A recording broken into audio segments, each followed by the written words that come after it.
क्या चाइना में हलाल खाना मिलता है? आप वहाँ रहते कैसे हो, मैनेज कैसे करते हो? मैंने सुना है चाइना में सिर्फ कुत्ते और बिल्लियां खाते हैं। ये सब वो सवाल है जो चाइना में रहते हुए मुझे सुनने को मिलते हैं। आज की इस वीडियो में मैं आपको शॉर्ट में बताता और दिखाता हूँ कि मेरा यहाँ गुजारा कैसे होता है और एक मुसलमान और पाकिस्तानी होने के नाते खाने में क्या क्या मसाइल दरपेश आ सकते हैं और इन मसाइल को हल कैसे किया जा सकता है। तो जी अस्सलाम वालेकुम दोस्तों, कैसे हो आप सब लोग। तो ना ही चाइना में सारे कुत्ते बिल्लियां खाते हैं और ना ही यहाँ आसानी से हलाल खाने में। चाइना और स्पेशली चोंगचिंग जहाँ पे मैं रहता हूँ, यहाँ से आपको ऑनलाइन ऐप्स का सहारा लेना पड़ता है। इसके बाद भी आपको चाइनीज स्टाइल हलाल रेस्टोरेंट ही मिलेंगे।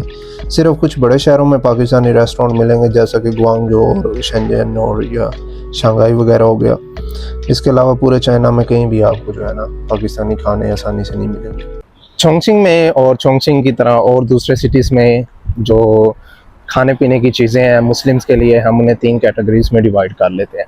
फर्स्ट ऑफ ऑल तो वो फूड आइटम्स जिनके पैकेट के ऊपर छिंगजन यानी कि चाइनीज़ में हलाल लिखा होता है, तो वो हम इजीली खा सकते हैं। दूसरे नंबर पे वो फूड आइटम्स जिनके लिए हलाल के टैग की ज़रूरत नहीं होती, हम मुस्लिम्स के लिए बिल्कुल बासानी दस्तयाब हैं, हम वो खा सकते हैं। फॉर एग्जांपल फूड वेजिटेबल्स हो गई या और स्पाइसेस हो गए। तीसरे नंबर पे मुस्लिम्स के लिए फ्रेंडली वो चीज़ें हैं जिनके अंदर कोई किसी किस्म का हराम गोश्त या हराम चीज़ शामिल नहीं होती। मसलन आप अगर एक चिप्स का पैकेट उठाते हैं तो आप उसके ऊपर देखें सारे इंग्रेडिएंट्स गौर से पढ़ें। अगर तो उसके अंदर पोर्क या किसी भी हराम चीज़ की मिलावट नहीं है तो आप उसे ख़रीद के खा सकते हैं। क्योंकि चाइना में ये जो कॉन्सेप्ट है हलाल वाला, हलाल टैग, इन लोगों को नहीं पता भी हलाल टैग की अहमियत क्या है और ये कितना मुस्लिम्स के लिए ज़रूरी है। तो लिहाजा जो मेरे जैसे और काफ़ी सारे मुस्लिम्स चाइना आते हैं उनके लिए ये है कि वो ट्रांसलेटर यूज़ करें, चाइनीज़ की हेल्प लें या ख़ुद चाइनीज़ सीख के ये चीज़ें देखें भी जो है इसके अंदर कोई हराम चीज़, हराम गोश्त या हराम कोई चीज़ तो नहीं शामिल की गई। तो लिहाजा आप वो चीज़ें भी नंबर 3 पे खा सकते हैं। ये मेरे पीछे आप काफ़ी सारे रेस्टोरेंट्स देख सकते हैं, लेकिन किसी भी रेस्टोरेंट के ऊपर छिंगजिन या मुस्लिम्स या हलाल रेस्टोरेंट की स्टैंप नहीं है सिवाय इस रेस्टोरेंट के, क्योंकि इनके पास ये हलाल अरबिक में भी लिखा है और ये चाइनीज़ में भी लिखा है। तो इस तरह को आपने ये 1 और ये 2 इस तरह के करैक्टर्स आपने देखने हैं किसी भी रेस्टोरेंट में जाके खाना खाने से पहले, तो ही आपको वहाँ से हलाल गोश्त और हलाल मीट मिल सकता है।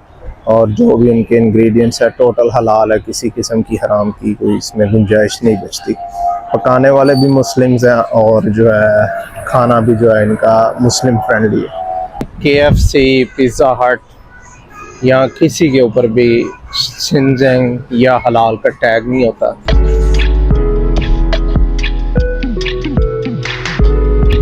अभी मैं आपको जिस मार्केट में लेके जा रहा हूँ, मोर और लेस हर सिटीज़ में इस तरह की और इससे मिलती जुलती सुपरमार्केट किसी भी रेजिडेंशियल बिल्डिंग और रेजिडेंशियल एरियाज़ के पास आसानी से अवेलेबल होती हैं। और जो है मैं आपको चल के वहाँ पे दिखाता हूँ कि क्या क्या मुस्लिम फ्रेंडली प्रोडक्ट्स हैं उनके पास या क्या मुस्लिम फ्रेंडली फूड अवेलेबल है। चाइना में इस तरह की सुपरमार्केट्स आपको हर जगह मोर और लेस मिल जाएंगी। इसमें मैं आपको दिखाता हूँ भी कितनी यहाँ पे हलाल प्रोडक्ट्स अवेलेबल हैं। मेरे ख्याल से 1% से भी कम होगी। कौन सी ऐसी चीज़ें हैं जो हम हलाल टैग के बगैर भी खा सकते हैं।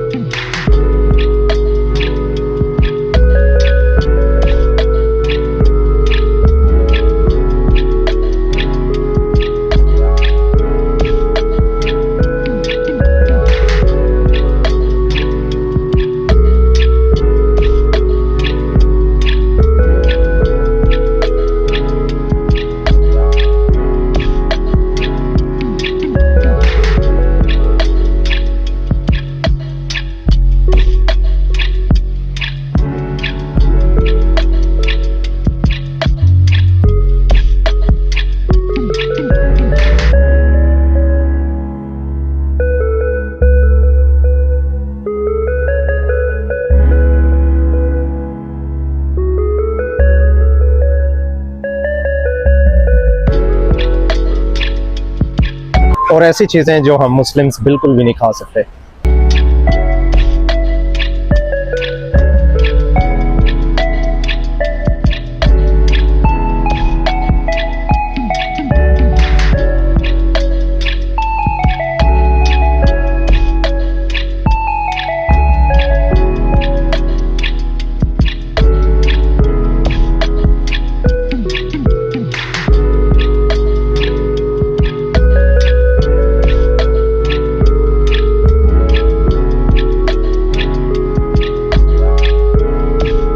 बाकी जहाँ तक हलाल गोश्त का ताल्लुक है उसके लिए सिर्फ दो ही ऑप्शन है। नंबर एक, आप मार्केट में जाके खुद मुर्गी वगैरह पकड़ो और उसे ज़िबा करो। नंबर दो, आप ऑनलाइन एप्लीकेशंस लाइक ताओबाओ या तोइन से ऑर्डर करो तो ऑनलाइन आपको गोश्त हलाल मिल जाता है। उम्मीद करता हूँ कि चाइना में हलाल खाना के मुतालिक मेरी ये छोटी सी वीडियो आपको पसंद आई होगी। प्लीज़ लाइक, शेयर और कमेंट करके मुझे अप्रिशिएट कीजिए। बहुत शुक्रिया। अल्लाह हाफिज़।